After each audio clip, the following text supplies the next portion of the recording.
selamat pagi anak-anak. Sudah 2 minggu kita mempelajari pendidikan Pancasila dan kewarganegaraan. Dan minggu ketiga ini kita masih di tema 1, tetapi sudah beralih ke subtema 2. Ya. Oke, lanjutannya kita akan mempelajari tentang nilai-nilai yang terkandung di dalam sila keempat. Nah, kita akan lihat kembali ya. Nah, sila ini panjang sekali bunyinya, tapi Bu Hanum yakin anak-anak pasti sudah hafal ya. Sila keempat lambangnya adalah kepala banteng ya. Nah, ayo diucapkan bunyi sila keempat. Kerakyatan yang dipimpin oleh hikmat, kebijaksanaan dalam permusyawaratan perwakilan. Hore! Oke. Kita akan lihat nilai-nilainya. Nah, apa sih nilai-nilai yang terkandung di dalam sila keempat? Yang pertama, mengutamakan kepentingan negara dan masyarakat di atas kepentingan pribadi atau golongan. Jadi kalau kita punya kepentingan pribadi, ternyata ada kepentingan negara dan kepentingan masyarakat yang harus kita dahulukan. Jadi tidak mengutamakan kepentingan sendiri ataupun golongan. Ini nih Bu Hanum ada kumpulan golongan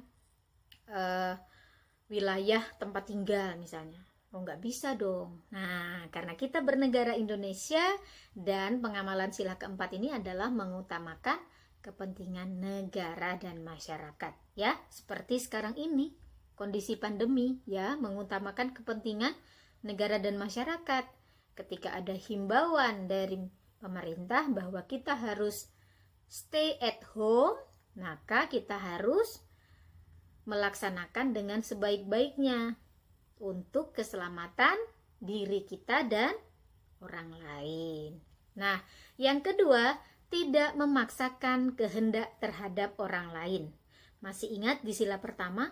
Ada juga sama dengan ini, tidak memaksakan kehendak. Tetapi kalau di sila pertama adalah tidak memaksakan kehendak kita ya untuk menganut agama satu. Kalau ini tidak, tetap kesemuanya.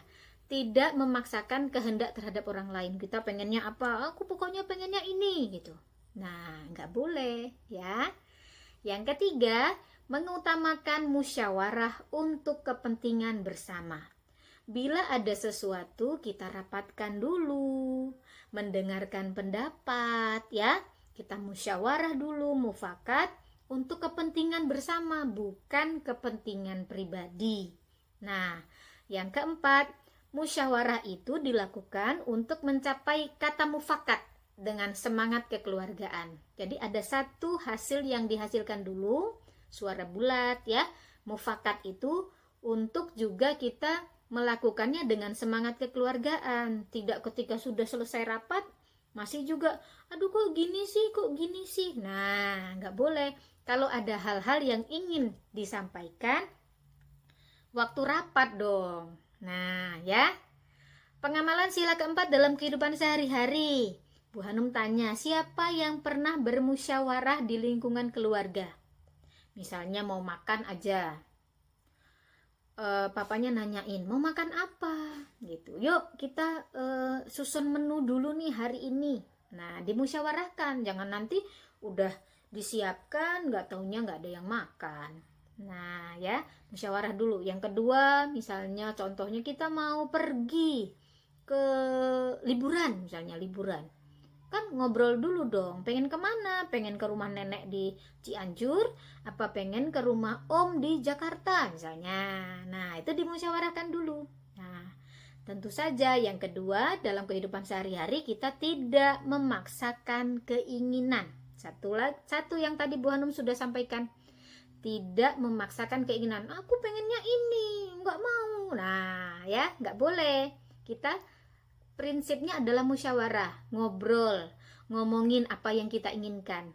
Lalu dibicarakan baik-baik supaya nanti bisa menghasilkan suara yang itu merupakan hasil dari musyawarah. Yang ketiga, tentu saja mengutamakan kepentingan orang banyak. Nah, bukan keinginan pribadi ya. Yang keempat, setelah itu tadi sudah disepakati, kita harus menjalankan keputusan tadi yang udah disepakati bersama ya. Nah, dan yang kelima, menghargai perbedaan pendapat ketika musyawarah. Kalau ada yang berpendapat, ada yang beride, didengarkan dulu. Nah, didengarkan sampai selesai. Tujuannya apa? Mungkin berbeda caranya dengan kita, gitu ya. Cara masak mungkin juga beda. Cara dia mau pergi ke sekolahnya lewat mana, gitu kan boleh saja. Nah, tujuannya nyampe juga, ya. Dan yang terakhir, menerima keputusan musyawarah dengan lapang dada. Nah, nggak ngomong di belakang. Nanti kalau udah selesai musyawarah, aku nggak setuju, tadi tuh begini. Ya, nggak boleh ya. Ngomong itu waktu musyawarahnya, bukan saat udah selesai musyawarah. Kalau sudah selesai musyawarah, berarti sudah ada hasilnya. Nah, ini adalah kegiatan pencerminan sila keempat. Nah, anak-anak boleh lihat ya di gambar. Siapa yang pernah melakukan ini, nanti bisa diceritakan. Kalian bisa mengirimkan videonya. Lalu kita akan diskusi. Ya, kita akan diskusi kegiatan apa yang sudah pernah kalian lakukan dan perannya anak-anak di dalam kegiatan itu apa. Oke? Siap semuanya? Ya, dilanjutkan setelah ini materinya kita akan diskusi ya. Terima kasih yang sudah menonton video pembelajaran ini dan kita akan lanjutkan minggu depan. Dadah!